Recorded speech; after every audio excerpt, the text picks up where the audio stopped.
Hey guys, welcome back to the channel. Brian here. I'm going to go over some mail from today. One pickup from mail from yesterday, and then I went to 2nd and Charles today and picked up a little bit, not a lot. So I'm going to dive right on in. So unfortunately my postman is no longer going to be servicing this route, so sad news. So so I want to personally thank Mailman Stu for always taking care of us and making sure our packages arrive not damaged, of course. But he gave this a little note here saying, "My cherished customer, I am sorry to let you know that July 2nd will be my final day delivering this route. It has been a privilege getting to know you during the many years here in my hometown, this town. Thank you for all the love and kindness you have shown me. It is much appreciated than I can put into words. Live long and prosper, Mailman Stu." So Stu, if you're watching, which I doubt, I can't really do it, but I guess it's that. I don't know. I'm not really a huge Star Trek guy, but I do watch. I've seen some of it here and there. So thank you, Mailman Stu. So I have one declutter here, one declutter pickup here, and that is the 1986 film called Hell High. Never seen it, but this includes a special Joe Bob Briggs comedy commentary on here, so that's pretty cool. This was put out in 2004 by Shriek Show. Again, I've never seen this film, but it's out of print, I believe, and I got it for a good deal. So this is about a young girl who causes a deadly accident after two teenagers break her doll. 18 years later, a reclusive, repressed high school teacher can no longer hide from the ghosts of her past. When an obnoxious gang of punk students humiliate, sexually assault, and leave her for dead, they awaken a twisted darkness within her psyche, reviving her can never pronounce that word right.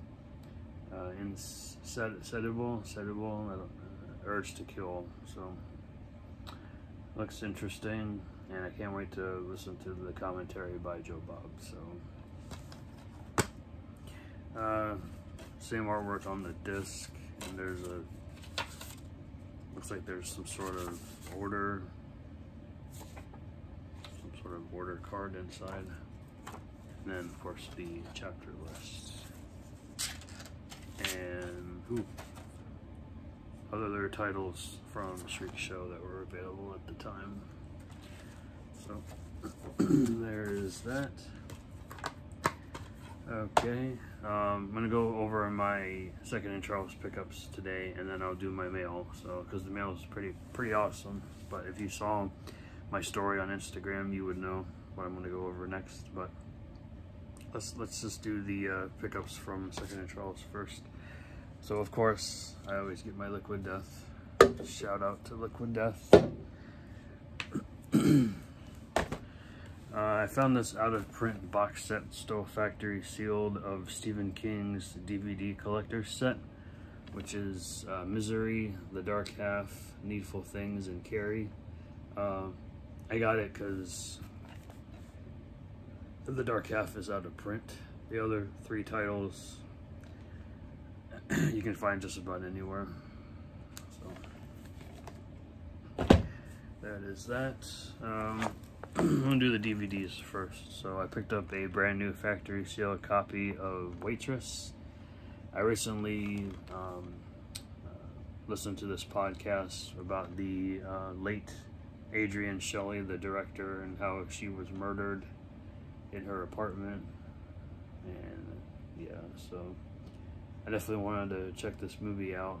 So this one stars Kerry Russell, Nathan Fillion, Cheryl Hines, Adrienne Shelly. She has a small role in this film, and she also wrote and directed it. Jeremy Sisto, Andy Griffith. So figured I'd check that one out. I was looking for this movie and I got it for like $3, so can't beat that. This is the Beyond the Black Rainbow.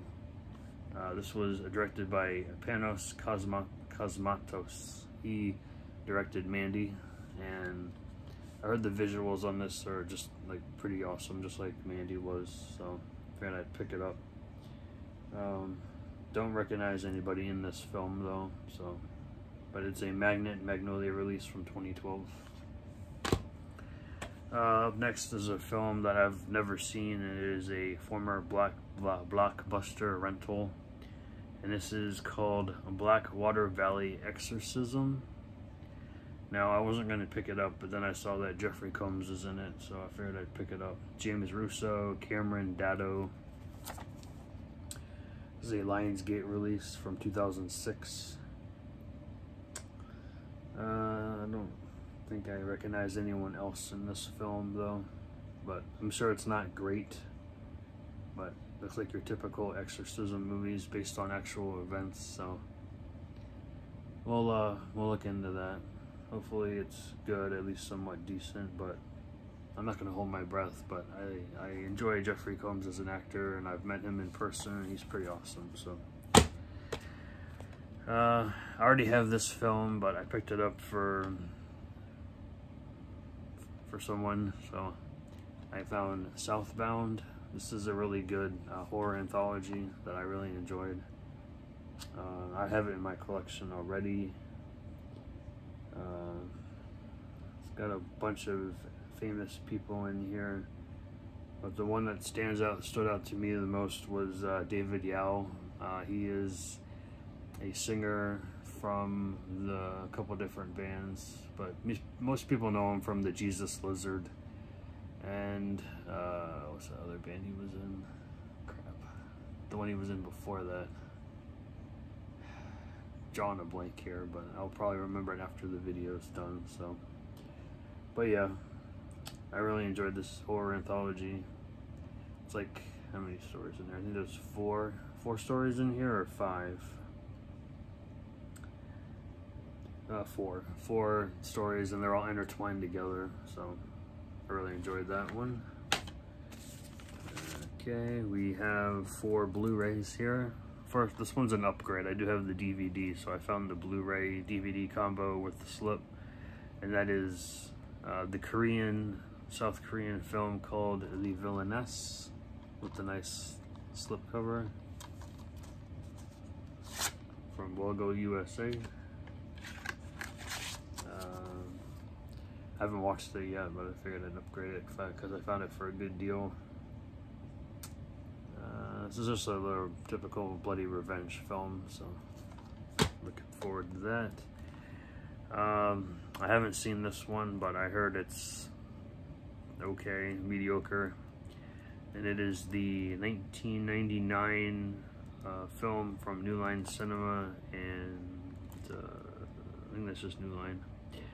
And that is starring Johnny Depp and Charlize Theron in The Astronaut's Wife, still brand new factory sealed.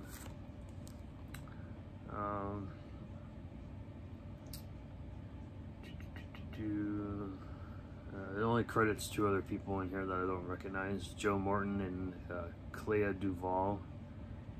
Music by George Clinton, so that's pretty cool. So this is about, basically, Johnny Depp plays a NASA astronaut and his wife is a school teacher.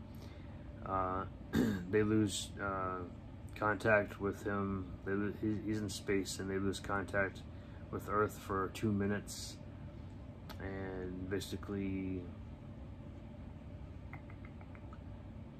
neither character know that these 120 seconds of terror will ultimately threaten their sanity, their future, and their lives. So it's a psychological thriller, so I definitely look forward to this one. Let me know if you've seen this and what you thought of it. I found this Blu-ray DVD. I think the digital code's in here too.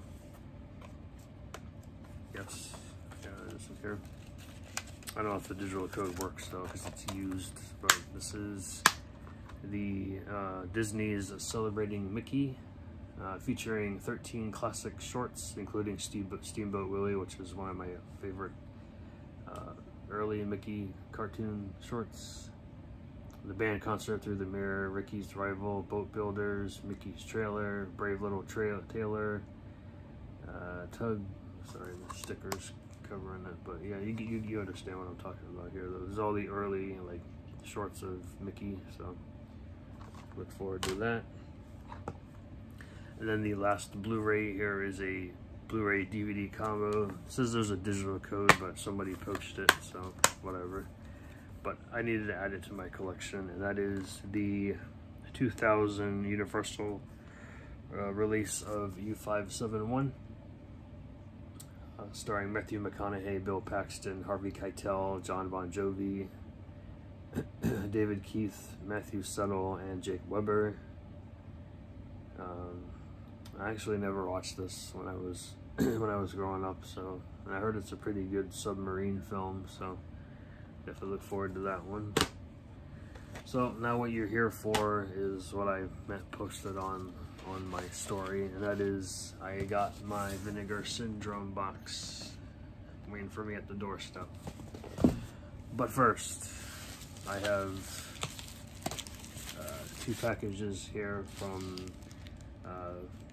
Family Videos Vinegar Syndrome sale, because it was 50% off, and then they had an extra 10% off promo code. So these are just 2 titles that I didn't pick up during the sale, but I figured I'd pick them up then. They were a little bit cheaper.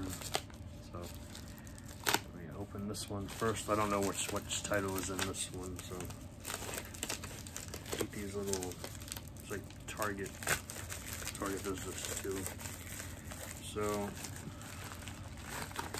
I'm gonna, okay, so what is it? We have, first title here is The Candy Snatchers. This is from 1973, it's 95 minutes, and it stars Susan Sennett, Tiffany Bowling, Ben Piazza, Vince Martirano, Brad David, and Dolores Dorn. And this is about Candy, who is a teenage heiress to a large fortune. She's kidnapped by a trio of small-time criminals on her way from Catholic school. After burying her alive in an unmarked grave, the trio attempts to extort Candy's father, a wealthy jeweler, for a hefty ransom. But what seemed like a simple, straightforward kidnapping soon spirals out of control with violent consequences, and Candy's only hope for survival is a young mute boy who knows where she is buried. So it's your typical early 70s cult film. I heard it's pretty good, but I had to pick it up, so can't wait to give that a watch.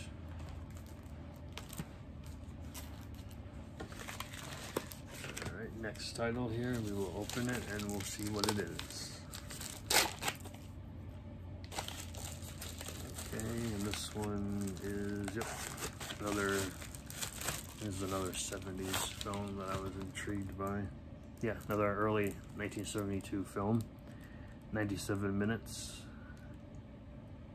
This has Patricia Carmichael, Agnes Moorehead, Robert Gentry, Will Geer, Dennis Patrick, and Michael Ansara. And that is the film Dear Dead Delilah. Let's see here. Back in 1943, Luddy viciously murdered her mother with an axe. 30 years later, and freshly released from the state mental hospital, deemed cured of her violent impulses, Luddy's luck seems to be turning around thanks to a chance encounter with the family of Delilah, the miserly matriarch of a large plantation estate. She quickly finds herself hired as Delilah's housekeeper, but no sooner than her arrival at the cavernous and secluded mansion, grisly murders begin to take place. And worse, each time a new corpse is discovered, Letty finds she is unable to recall her whereabouts at the time of the bloodshed. Could her old self be coming out, or someone else trying to set her up for more sinister motives?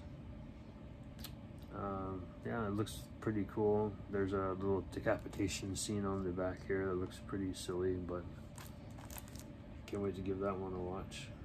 Right there. You can see that there's no head there, so awesome.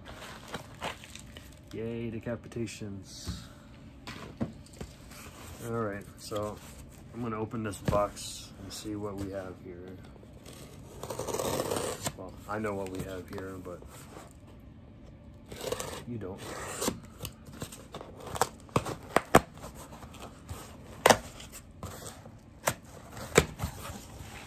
I love their packaging. They always pack so well.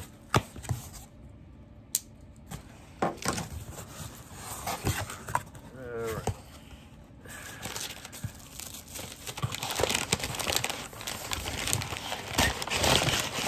We have paper.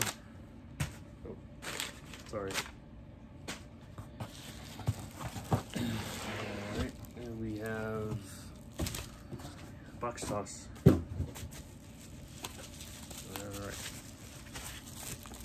I will start with the older titles first, and then I will go down the list here. So, I've seen this movie before, and I really enjoyed it. I have the DVD, double disc DVD in my collection, so I will send that on its way. So this is from 1990. It is 91 minutes, and it is a trauma film. And that is no other than There's Nothing Out There. This is a silly, ridiculous, cheesy horror comedy, and I love it so much. So cheesy.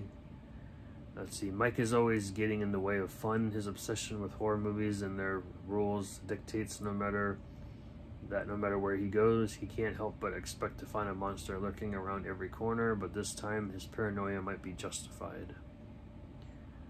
After being invited to a remote lodge along with some friends, Mike immediately begins to sense that something isn't right, but none of his friends believe him.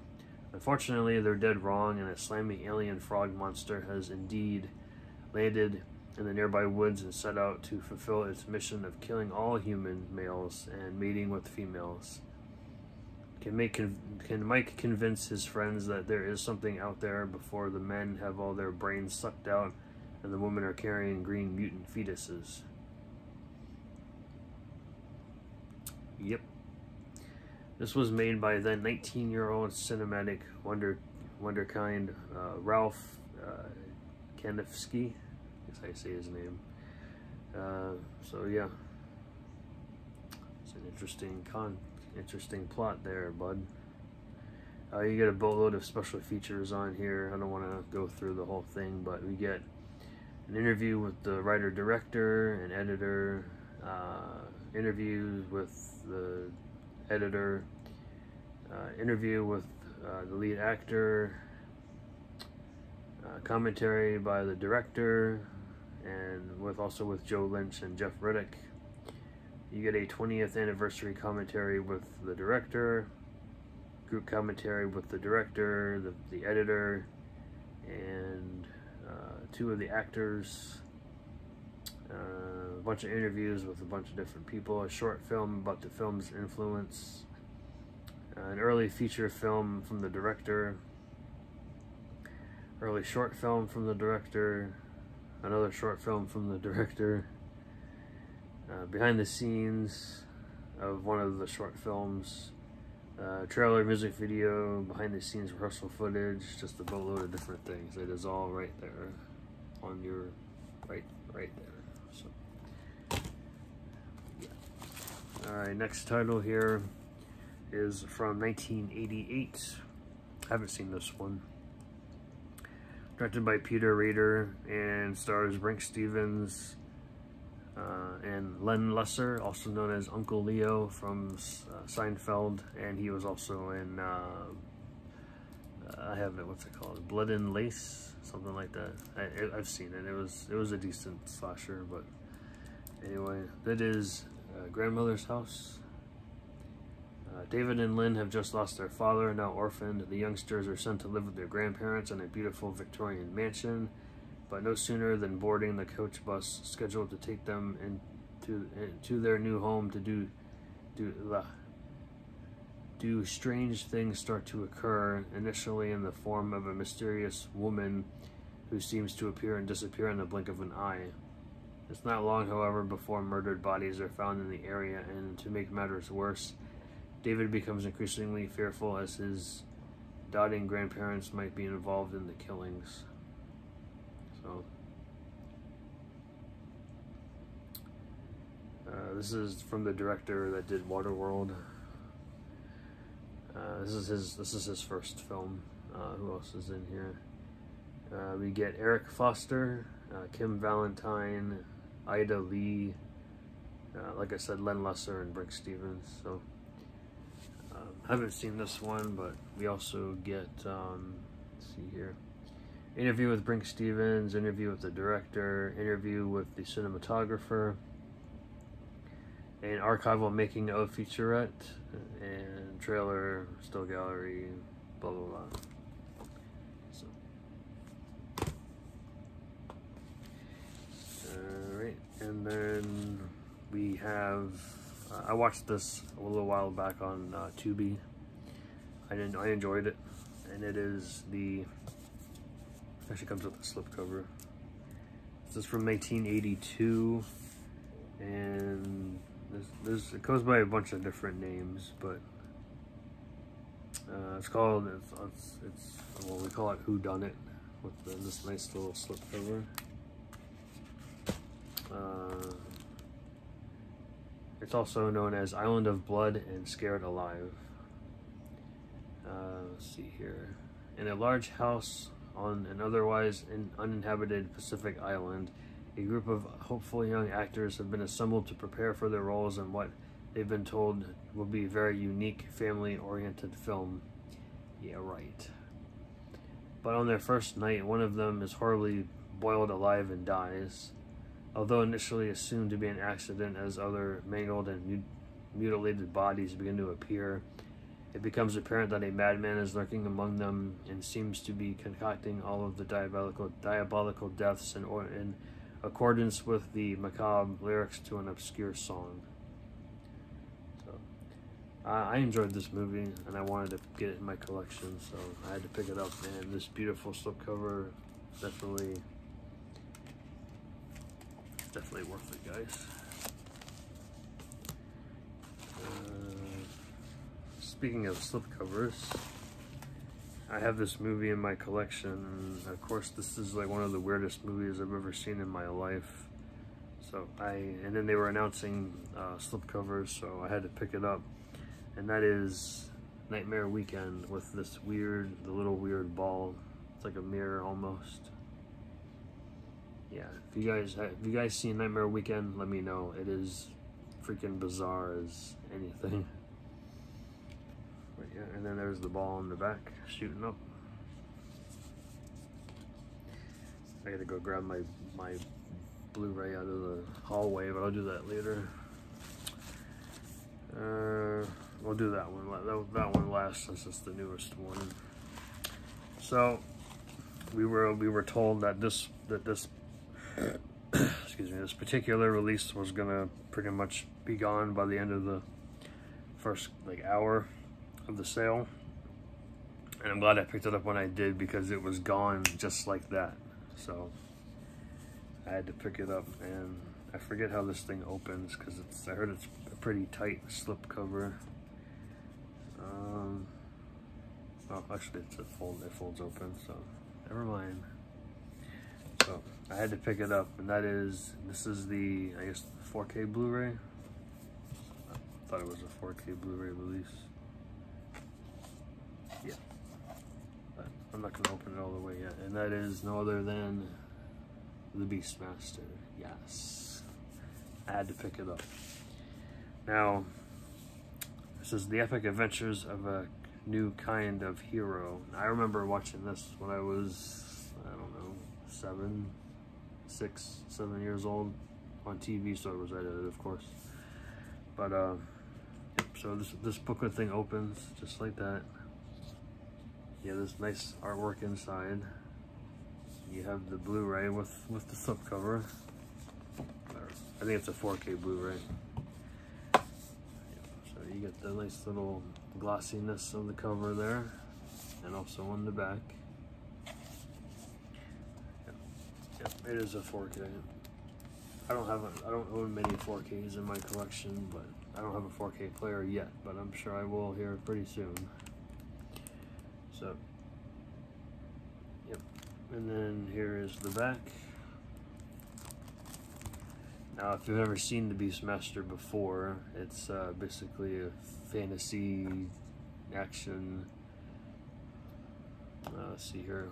When he was a baby, Dar and his royal family were cursed by an all-powerful wizard named Max to prevent him from rightfully ascending as the leader of his people. Stolen from his parents and about to be sacrificed, Dar is rescued by a kind villager who raises him as his own. While training with his adopted father, Dar realizes the curse has left him with a unique gift: the ability to telepathically communicate with all forms of animal life. Years later, Max returns with the help of a violent band of martyrs, known as the June, to all but wipe out Dar's tribe, leaving him to tend for himself. Accompanied by his animal and human friends, Dar sets out on a quest of vengeance to destroy Max and the June, and return peace to the land before it's too late. This was directed by Don Cascarelli, who did Phantasm and Bubba Hotep, and John dies at the end as well. This was co-starring Tanya Roberts, rest in peace, John Amos, Rod Loomis, and it's also stars Mark Singer as Dar and Rip Torn as Max. This is from 1982 and it's 118 minutes, and I can't wait to give this a rewatch, especially on Blu-ray and also later on down the line in 4K. You get a boatload of special features. All of them are on Blu-ray and only a few of them are on the 4K disc. So you get 2 soundtracks, commentary track with the director and the producer, archival commentary track by, again, the director and the producer, a brand new feature-length making-of documentary, an archival making-of documentary, a Super 8mm home movie shot by James Dobson, alternate updated visual effects, outtakes, stills, promotional and archival material gallery, original trailer. So, can't wait to give that a watch. There's also a booklet inside here too. I'll give that a look before I go on to the next title here. So I can get this back in the slip. Tight slip. Alright. This little bit. No, there's something else behind here, so there's a little pull string there for that, and then you have Mark and Tanya inside. And you get this nice little booklet inside too. It's just an essay and photo book, as you can see. Different posters inside from different markets. Concept art here. So pretty cool concept art. Well, that's pretty badass right there. So, yeah, different sketches and whatnot. So.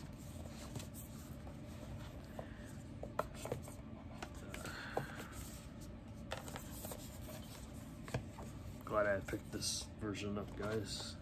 So let me fix that here. It's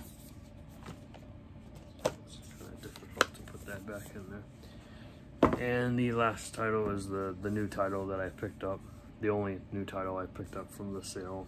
It is the box set of Televised Terror, Volume 1.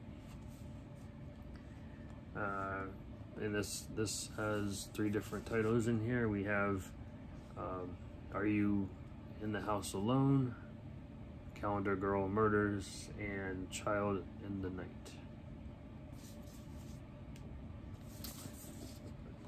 Open up the box here. I love that. Please stand by, and then it says, I'm watching you. Very interesting. So we have 3 Blu-rays inside. So the first one is Are You in the House Alone? This is from 1978, 96 minutes. This stars a very young Dennis Quaid, Kathleen Beller, Blythe Danner, Tony Bill, Robin Matson, Trisha O'Neill, Alan Fudge, and Scott Colombi. And the synopsis here is Gail Osborne is an average high school girl whose life is turned upside down after she is attacked and savagely assaulted.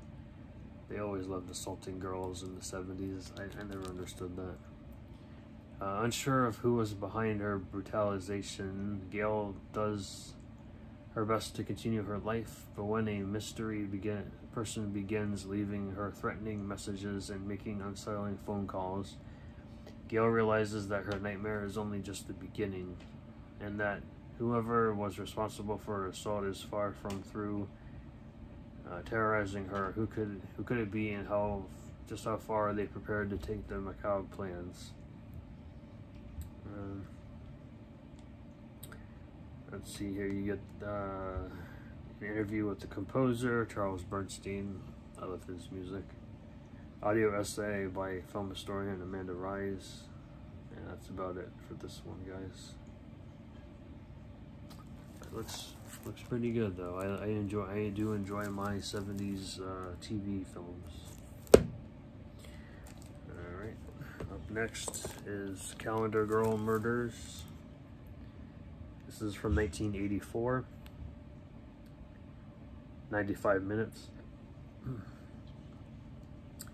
And this one stars Tom Skerritt, Sharon Stone, Barbara Boston, Robert Beltran, Pat Corley, Robert Morse, Alan Thicke. Isn't that Robin Thicke's father? I think that's right.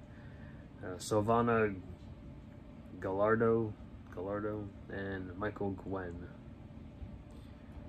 High society mogul and bad boy Richard Traynor has just unveiled his latest nude calendar.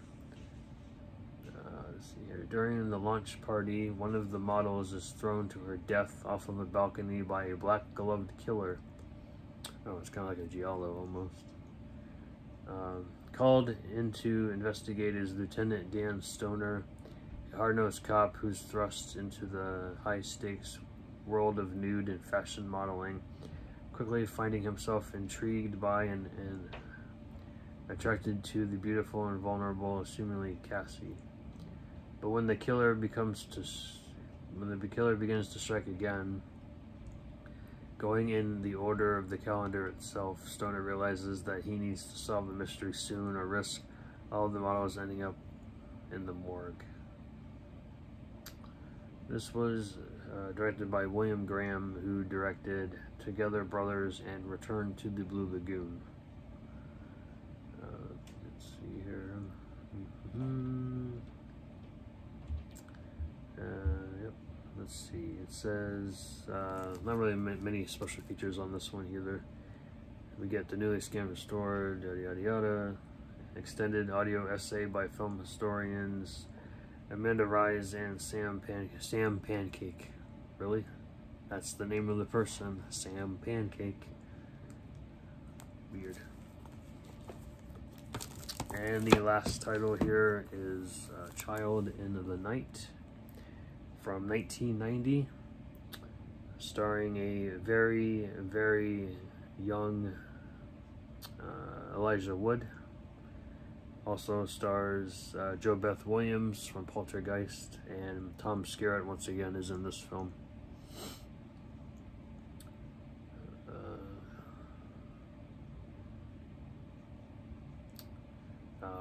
While late one night at his father's dockside office, young Luke sees his father brutally murdered by a mysterious yellow raincoat wearing and hook wielding assailant.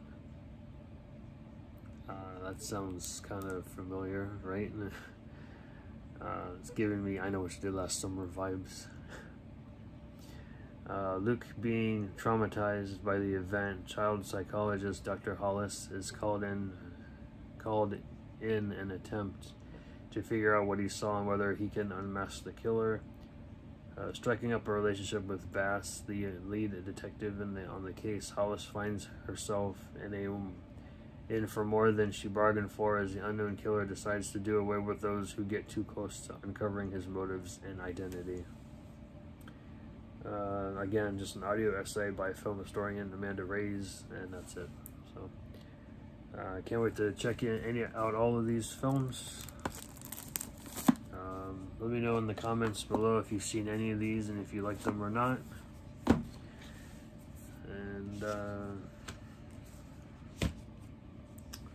I'll put the next clip on top. So do my little elevator here. So yep, you see it right there. I forgot to grab my Blu-ray out of the hallway, but I'll put it on later. So here's the elevator, guys, going up.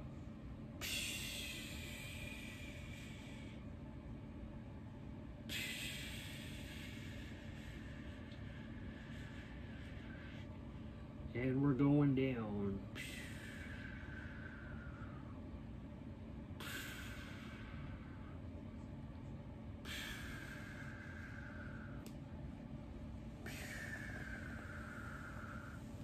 Down to the floor. Alright guys, well, hope you enjoyed the video. I will definitely update you guys in the next video on whatever I end up finding. I did end up getting just 2 titles from the Severance sale, nothing major, just 2 things I needed to upgrade on, that was about it. I'll be going out tomorrow at some point, I don't know where I'm going yet, but hopefully I find some good stuff. So anyway guys, thanks for watching, and I'll see you guys in the next video.